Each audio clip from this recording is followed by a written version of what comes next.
Welcome back. I'm Michael Bull, and this is America's Commercial Real Estate Show. This segment's brought to you by GetValuate.com, online investment analysis. Check it out. Today, our topic is frothy market or beginning of a golden age. My guests are Tim Bodner and Byron Carlock with PwC. And gentlemen, multifamily has really been on a ride. And I hear different things from different people about the tax reform and the changes there and its impact on housing and residential and its impact on multifamily. It seems like nothing's going to slow down multifamily at this point, but you know, you do have a reduced tax deduction on your interest. You have a limit there. What is it, of $750? $750 from $1 million, yeah. Right, and then you have a reduced on your property taxes up to a certain level. $10,000, yeah. So is that going to impact the residential home market? Well, we think when you look at housing overall, that's a sector that capital is very, very focused on. And I think when you look at it from private equity investors to high net worth investors to sovereign investors, it's certainly a sector that people are still focused on because, Michael, of some of the things you just mentioned around the impact of the Tax Act on that sector from a demand point of view. But it's also, you just have an incredible demographic trend behind housing where people today want to generally live in urban centers. They want to be more mobile. They want to be able to move around. They don't want to be constrained by having capital or their life locked up in owning a home, and so they want to be able to move more freely around. So I think when you look at those factors, it's still a sector to watch. Right? We're underhoused. Yeah, that's right. I mean, 29 million millennials still live at home. Yeah. And so right now it looks like cumulatively we're probably 7 million units nationally underdeveloped. Right. And so multifamily rental still appears to be very attractive financially if your mortgage interest, if a city dwelling caps your mortgage interest deductibility at $750,000, that has an effect in the most expensive cities. That's right. Right. But then in the most expensive tax states, the limitation on state and local tax deductibility also has an impact and takes you over to rental housing as desirable. So I think we're going to see this balance out, but we're at a nadir in home ownership in the country right now. And you know, frankly, boomer wealth was largely created by home equity. If they didn't, you know, take it all out pre-recession, right? Right. And so there is value to tell a young person that it's worth owning a home. But to your mobility point, if they want their career to be across multiple cities, buying and selling a home is a drag on that mobility, right? No question. Yeah. No question. Yeah. Well, so generally speaking, then you think the Tax Act was not great for residential housing? It's kind of wait and see, right? But I mean, the other thing we haven't really talked about yet is, and it's still an open question, is how do all the state and local governments respond to this? So Byron mentioned some of the high-tax jurisdictions. It's still a little bit of a wait and see for what they do, because obviously, if you're running a governor of a high-cost city, you're going to need to do something to try to keep people where they are, right? So I think it's a little bit a wait and see. Well, but similarly, if you're a Gen X or aging millennial and you have married and have started having children, that exodus out to the suburbs is your housing choice to get education and affordable space. Right. So I think everything runs in cycles. I think we're at a low cycle for home ownership is popular right now, but I think that will change. So if you're invested in multifamily and you look at just this Tax Act alone, you're smiling then, right? I mean, it's more people It's good for the multifamily landlords. Yeah.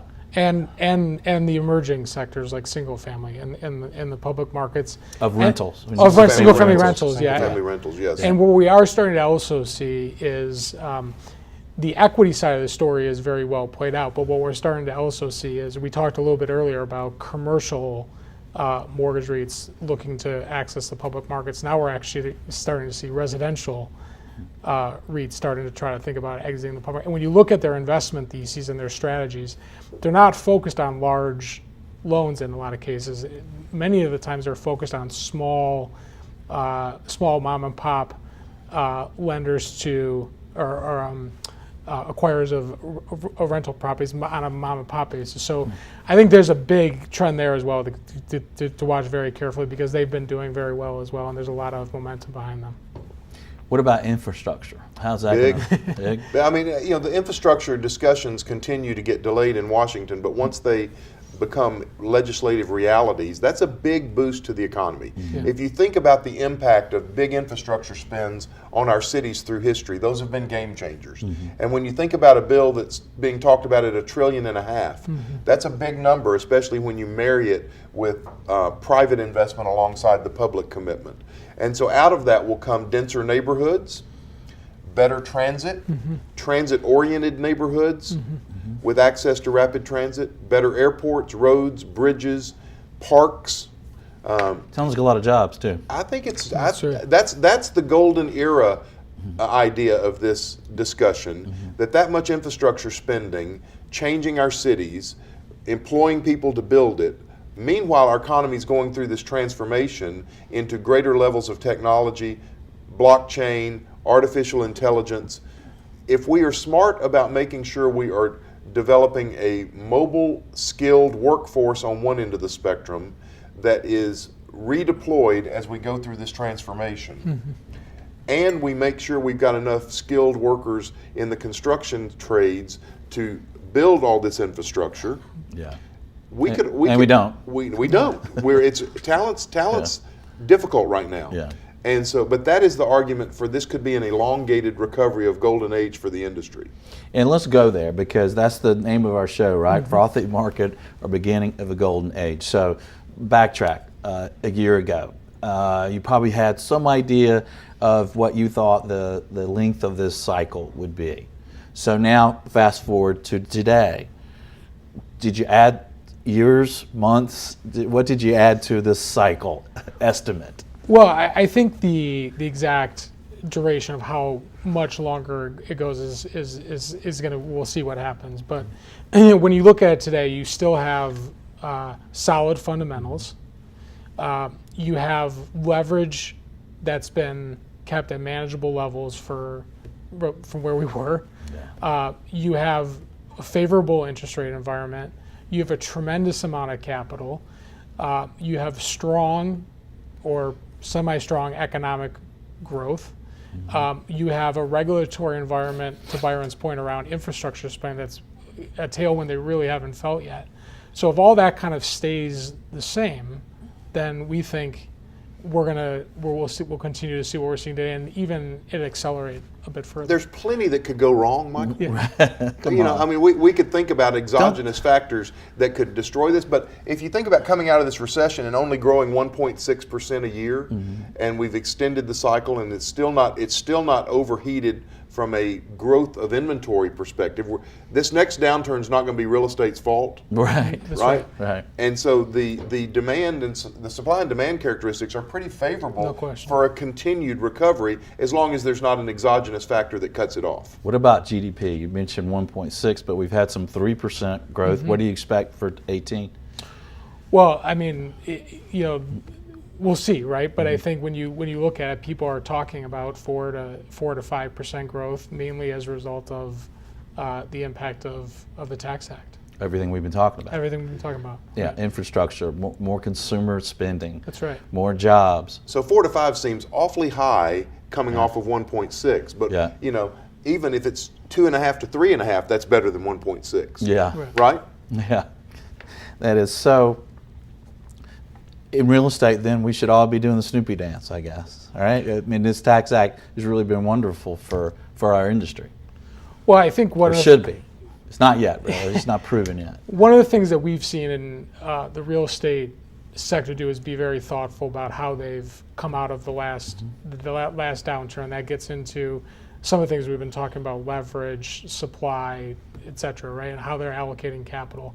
So I think we still need to maintain that sense of caution, primarily because of some of what Byron just mentioned, that there are things on the higher horizon unrelated to real estate that could have a substantive impact on us. And so I think operating cautiously but realizing that we're in a good place is a good way to proceed. Okay.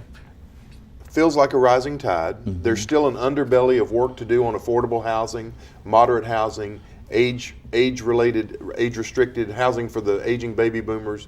There's a lot to do yet as we ride this, curve up. I think we're also, as an industry, working to solve some of the underlying problems that need to be addressed as well. Okay. And a final thought for our audience, based on our real estate audience and the Tax Reform Act. Should they think about moving forward, how they're holding properties, what entities, what should they think about moving forward? So one of the things to bring up on tax reform is there is still a number of questions that are still open, and there's a lot of interpretation and additional guidance that needs to come from Treasury and other folks around how to interpret what's in the law. So certainly you should look at things around how you're holding your real estate today. Are there restructuring opportunities? There's certainly a consideration around where do you want to hold your real estate, where do you want to own it, where do you want your headquarters. So there's a lot of time to be planning, modeling, thinking about what the impacts of different alternatives would be, and then staying very, very close to the guidance that's coming out from Washington around how to interpret this, because it's still there are still a number of open questions. Yeah, and I guess just planning your CapEx alone at this point is something to look at the tax implications. Absolutely, yeah. Final thought for the audience? I think as we started, real estate got treated fairly in the tax reform. I think we're going to watch what looks to be a good year. Plenty of capital for the industry. Cap rates still good for sellers. May feel a little expensive for buyers, but debt's still relatively cheap. Mm-hmm. And there's plenty of capital to do transactions at a time when the industry is remaking itself. And I think the watchword I'll say again is relevance. Making sure that your property is relevant to its users, and then you'll be fine. All right. Well said, gentlemen. Thanks for joining us. Thank you. Thank you, Mike. I'm going to do the Snoopy dance all week.